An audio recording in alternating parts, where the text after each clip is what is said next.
one. Listen. Don't worry if you can't hear what I'm saying. I couldn't even hear myself. This is the loudest sound you could possibly conceive. And, as it turns out, the cleanest.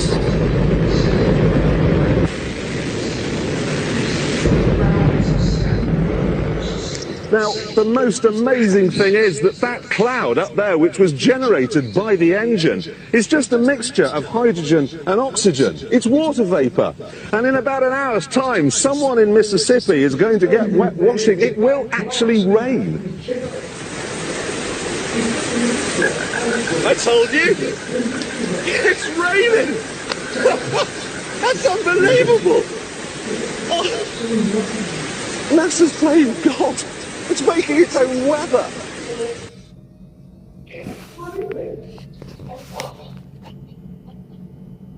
Unbelievable.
Yes, we're bored.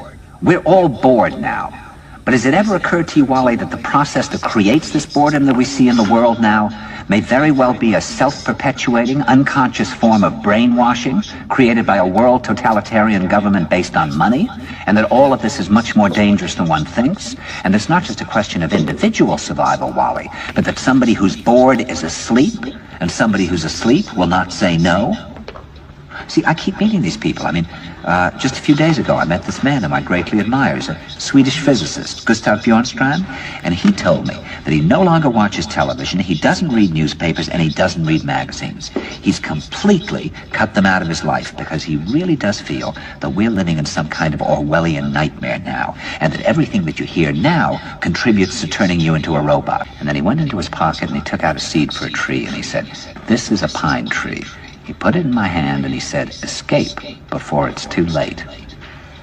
See, actually for 2 or 3 years now, Chiquita and I have had this very unpleasant feeling that we... See, actually for 2 or 3 years now, Chiquita and I have had this very unpleasant feeling that we really should get out. And we really feel like Jews in Germany in the late 30s. Get out of here. Of course, the problem is where to go, because it seems quite obvious that the whole world is going in the same direction. And when I was at Findhorn, I met this extraordinary English tree expert who had devoted his life to saving trees. He just got back from Washington, lobbying to save the redwoods. He's 84 years old. He always travels with a backpack because he never knows where he's going to be tomorrow. And when I met him at Findhorn, he said to me, "Where are you from?" And I said, "New York." He said, "New York, yes, that's a very interesting place. Do you know a lot of New Yorkers who keep talking about the fact that they want to leave but never do?" And I said, "Oh, yes." And he said, "Why do you think they don't leave?" I gave him different banal theories. He said, "Oh, I don't think it's that way at all." He said, "I think that New York is the new model for the new concentration camp. Where the camp has been built by the inmates themselves, and the inmates are the guards, and they have this pride in this thing they've built. They've built their own prison, and so they exist in a state of schizophrenia where they are both guards and prisoners, and as a result they no longer have, having been lobotomized, the capacity to leave the prison they've made or to even see it as a prison." See, I think it's quite possible that the 1960s represented the last burst of the human being before he was extinguished, and that this is the beginning of the rest of the future now, that from now on there'll simply be all these robots walking around, feeling nothing, thinking nothing. Developed for our cars, the batteries, power electronics, the advanced motors, gearboxes, the software, the AI inference computer, it all actually applies to a humanoid robot. It's the same techniques. It's just a robot with arms and legs instead of a robot with wheels. And we've made a lot of progress with Optimus. And as you can see, we started up with someone in a robot suit, sort of down, and then we've progressed dramatically year after year. So if you extrapolate this, you're really going to have something spectacular, something that anyone could own. See, I think it's quite possible that the 1960s represented the last burst of the human being before he was extinguished, and that this is the beginning of the rest of the future now, that from now on there'll simply be all these robots walking around, feeling nothing, thinking nothing, and there'll be nobody left almost to remind them that there once was a species called a human being. What? They're going to replace us? And thoughts, and that history and memory are right now being erased, and soon nobody will really remember that life existed on the planet. All these robots walking around, feeling nothing, thinking nothing. Does that sound familiar today? Does that sound familiar today? From 1981 to 2024? So you can have your own personal R2-D2 C-3PO. And I think at scale, this would cost something like, I don't know, $20,000, $30,000. Probably less than a car, is my prediction, long term. Now, it'll take us a minute to get to the long term, but fundamentally at scale, the Optimus robot, you should be able to buy an Optimus robot for, I think, probably $20,000 to $30,000 long term. So, and what can it do? It'll basically do anything you want. So it can be a teacher, babysit your kids, it can walk your dog, mow your lawn, get the groceries, just be your friend, serve drinks. This sounds so innocent, but those things are possessed by demons at the same time. Will God allow humanity to be wiped out by them? God will not allow it. So that means these are the last days. Whatever you can think of, it will do. And yeah, it's going to be awesome. And I think this will be the biggest product ever of any kind.